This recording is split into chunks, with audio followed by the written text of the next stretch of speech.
ದೊಡ್ಡವರು 3 ಕ್ವಶನ್ ನನಗೆ ಇದು ಮಾಡಿದ್ರು, ರೈಸ್ ಮಾಡಿದ್ರು, ಟ್ರಿಗರ್ ಮಾಡಿಬಿಟ್ರು. ಒಂದು ರೈಸ್ ಮಾಡಿದ್ರು. ಒಂದು ಡಿ ಕೆ ಶಿವಕುಮಾರ್ ಅವರು ಮುಂದಿನ ಸಿ ಎಂ ಆಗ್ತೀನಿ ಅಂತ, ಯಾವಾಗ ಅದು ನಂಗೆ ಗೊತ್ತಿಲ್ಲ, ಅದು ಕ್ವಶನ್ ಮಾರ್ಕ್ ಅವ್ರು ಹಂಗೆ ಇಟ್ಟಿದ್ದಾರೆ. ಅವ್ರಿಗೆ ಉತ್ತರ ಕೊಟ್ಟರು ಅನ್ಕೊಳ್ಳಿ. ಇಲ್ಲ ಇಲ್ಲ ಇಲ್ಲ, ರಾಜಕೀಯ ಬಣ ಇದೆ ಅಂತ ಹೇಳಿದ್ರು. ಹೌದು, ಆ ಬಣದಲ್ಲಿ ಯಾರ್ಯಾರಿದ್ದಾರೆ? ಸಿದ್ದರಾಮಯ್ಯ ಅವ್ರ ಕಡೆ ಯಾರಿದ್ದಾರೆ, ಡಿ ಕೆ ಕಡೆ ಯಾರಿದ್ದಾರೆ, ಈ ಕಡೆ ಹಾಕಳಿದೆ. ನಿಮ್ಗೆ ಯಾಕೆ why it is so significant? ಅವ್ರು ಹೇಳಿದ ಮಾತಕ್ಕೆ ನಾನು ಕೇಳ್ಕೊತಾ ಇದ್ದೀನಿ. ಅಂದರೆ CLP ಇಂದ ನಾವು CM ನ ಇದು ಮಾಡ್ತೀವಿ, ಆಯ್ಕೆ ಮಾಡ್ತೀವಿ, ಹೈಕಮಾಂಡ್ನ ಇದಿಲ್ಲ ಅಂತ ಹೇಳಿದ್ರು. ತೀರ್ಮಾನವನ್ನು ಒಂದ್ ನಿಮಿಷ ಅವ್ರು ಹೇಳಿದ ಮಾತು ಅವರೇ ಇದು ಮಾಡೋದು, ಹೈಕಮಾಂಡ್ ಯಾವ್ದು ವಿಚಾರ ಮಾತಾಡಿಲ್ಲ.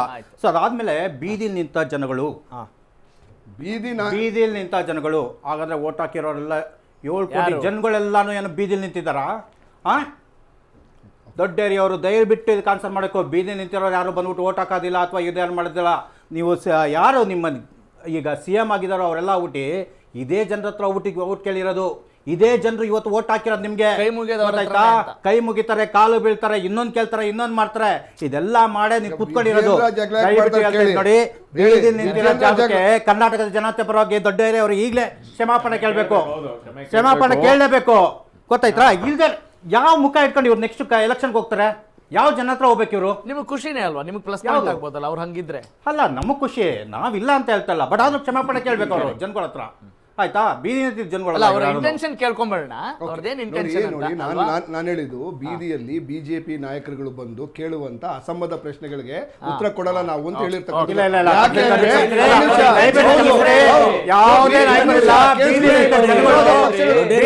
ಜನಗಳಿಗೆ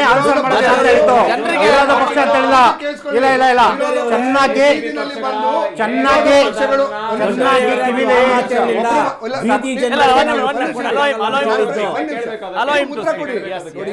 ಅವರು ಕ್ಷಮೆ ಕೇಳೋದ್ರಲ್ಲಿ ತಪ್ಪೇನಿಲ್ಲ ಅಂತ ಹೇಳ್ತೀನಿ.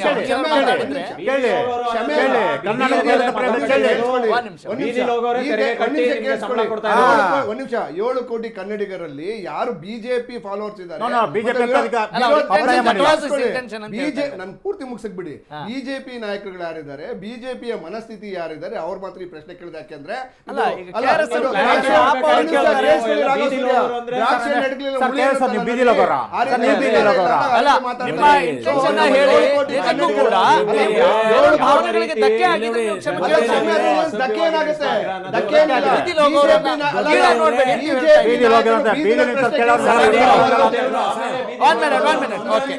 ಆಯ್ತು,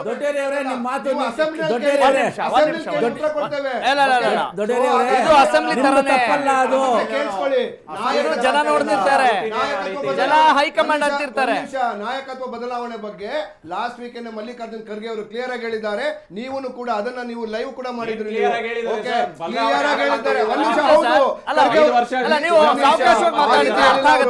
ಈಗ ಕೇಳಿಸ್ಕೊಳ್ಳಿ, ಸದ್ಯದ ಪರಿಸ್ಥಿತಿ ನೋಡಿ ನಿಮಿಷ, ನೀವು ಅದಕ್ಕೆ 5 ವರ್ಷ ಅಂತ ಕ್ಲಿಯರ್ ಮಾಡ್ಬಿಡಿ. ಒಂದ್ ನಿಮಿಷ, ಅದು ಪಕ್ಷ ತೀರ್ಮಾನ ಮಾಡ್ತಾರೆ. ನೀವು ನಾನ್ಯಾರು ಸ್ಟುಡಿಯೋದಲ್ಲ ಸರ್, ನಾವು ಜನರು ಒಂದ್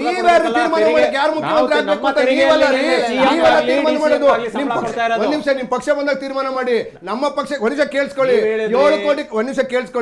7 ಕೋಟಿ ಕನ್ನಡಿಗರನ್ನ ನೀವು ಕೇಳಿಸ್ಕೊಳ್ಳಿ, ಹೇಳ್ತೀನಿ, ಉತ್ತರ ಕೊಡ್ತೇನೆ. 7 ಕೋಟಿ ಕನ್ನಡಿಗರನ್ನು ರಕ್ಷಣೆ ಮಾಡ್ತಕ್ಕಂಥ ತಾಕತ್ತಿನ ಕಾಂಗ್ರೆಸ್ಗೆ ಅಂತ ಹೇಳಿ ನಮ್ಮನ್ನ ಸೆಲೆಕ್ಟ್ ಮಾಡಿದ್ದಾರೆ. ನೀವು 224 ಕ್ಷೇತ್ರದಲ್ಲಿ ನಿಂತು ಒಂದು ಸೀಟ್ ಗೆಲ್ಲಿಲ್ಲ. ಯಾಕೆಂದ್ರೆ ನಿಮ್ಗೆ ಆ ಸಾಮರ್ಥ್ಯ ಇಲ್ಲ ಅಂತ ಹೇಳಿ. ಅದಕ್ಕೆ ನಮ್ಗೆ ಮೊನ್ನೆ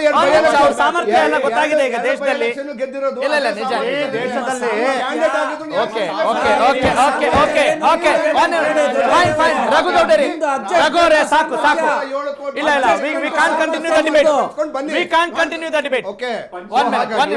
ಹಾಗಾಗಿ ನಾನು ನೀವು ತೀರ್ಮಾನ ಮಾಡೋದಲ್ಲ. ಜನರಿಗೆ ತಿಳಿದುಕೊಳ್ಳೋ ಹಕ್ಕಿದೆ, ಅಧಿಕಾರ ಇದೆ, ವೋಟ್ ಮಾಡಿದ್ದಾರೆ.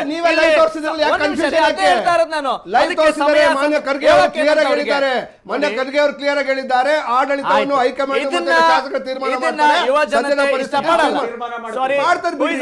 ನಿಮ್ಗೆ ಕಷ್ಟ ಹತ್ರ ನಮ್ ಪಕ್ಷ ತೀರ್ಮಾನ ನಿಮ್ಗೆ ಹತ್ರ. ಅಲ್ಲ, ಆಡಳಿತ ಅಲ್ಲ, ಈಗ ಯಾವ ಕೆಲಸ ಬೆಂಗಳೂರು ಸಾರಿ ನೋಡಿ, ನಿಮ್ಮ ಗಲಾಟೆಯಿಂದ ಇಲ್ಲಿ ಇನ್ನೊಂದು